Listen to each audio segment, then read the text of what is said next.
Hi, I'm Franco Luna Puma Podcast. You're listening to Teka Teka News, balitang thinking, hindi breaking. In this episode, People actually reevaluated their lives. Like their question were actually like, hey, am I doing good with my life? Do I deserve something better? So those are the questions that they have asked themselves, and that led to them acting upon it. Some actually quit their jobs to pursue the careers that they wanted. Some became YouTubers, Some actually pursued a full-time role as a mother because they now see the value of family, etc. And so we dissect the phenomenon known as the Great Resignation.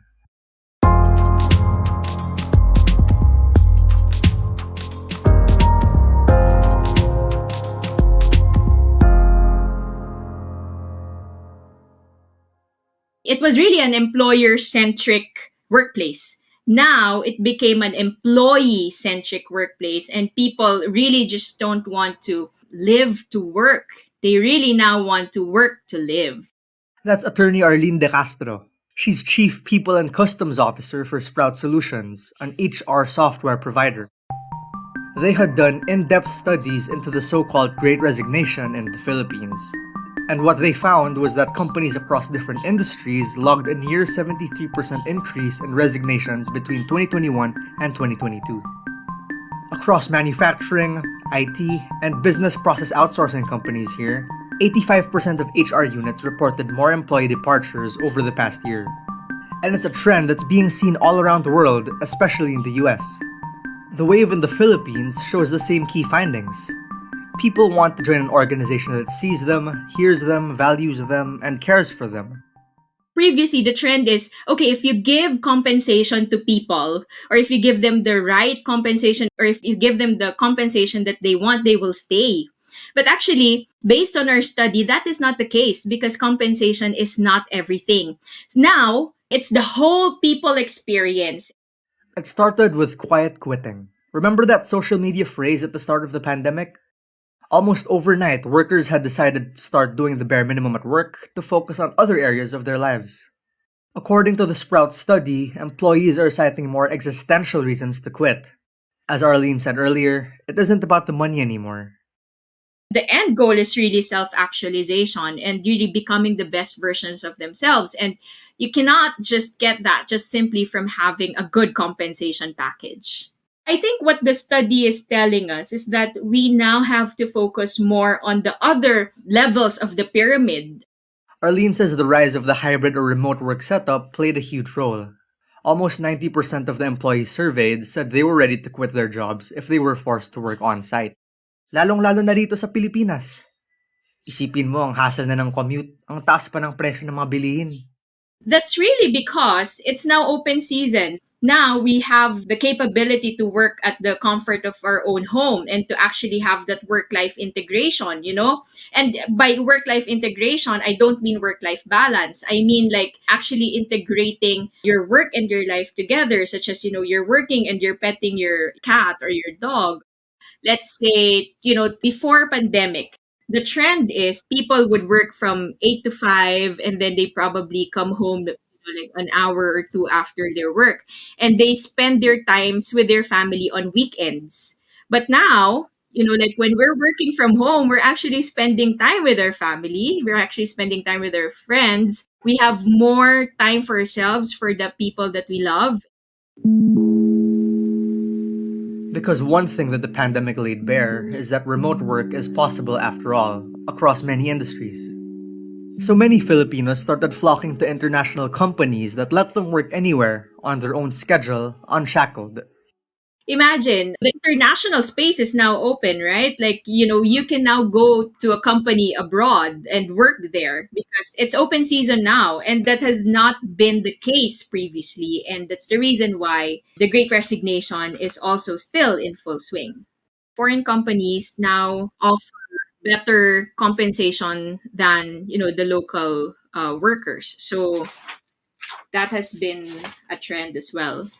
More than ever, like these companies, because they're able to save a lot, let's say on Filipino workers, they give the benefits that they normally would give, let's say, a US citizen. We're pausing for a quick break now. When we return, we look at the new ways companies are trying to retain talent.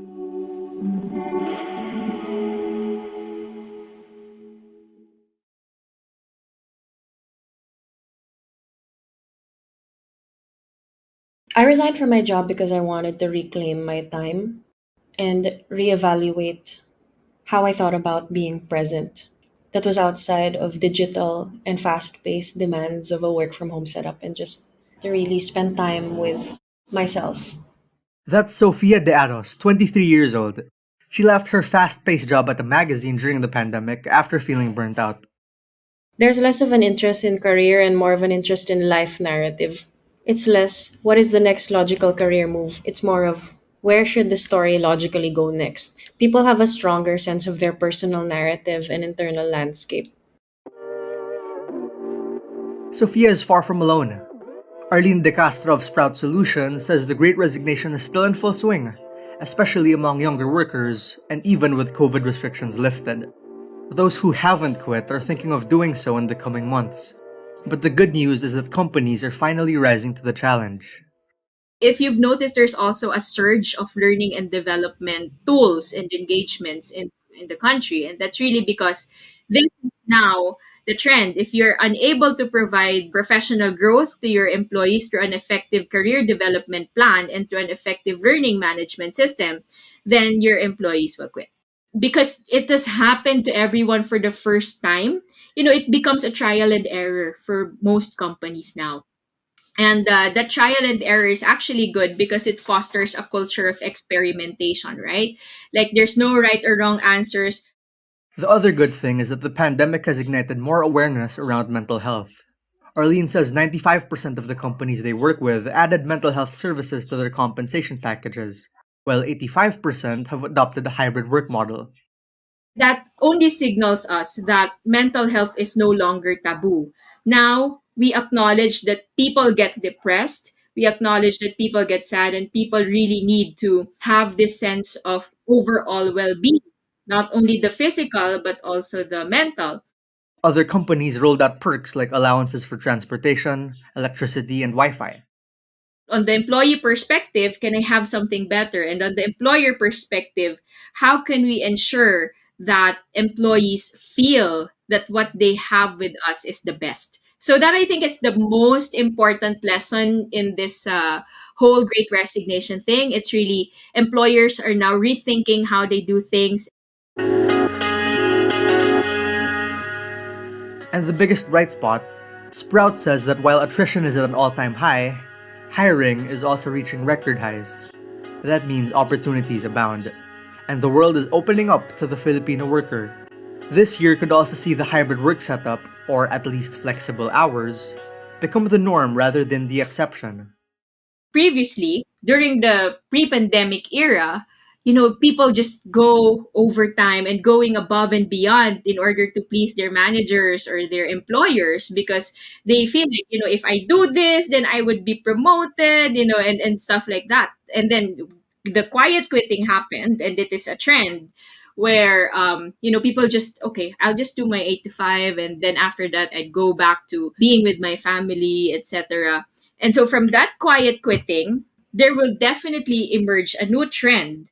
My prediction is the landscape would really be in favor of still like hybrid work, still on employee experience, still on focusing on people and not as workers. So I guess this will still be the trends for 2023. And that was today's episode of Teka Teka News. Again, I'm Franco Luna.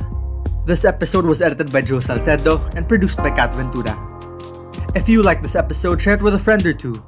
And of course, don't forget to follow Teka Teka News and Puma Podcast wherever you listen. At para sa mga mahilig manood sa YouTube, Puma Podcast na rin po kami doon.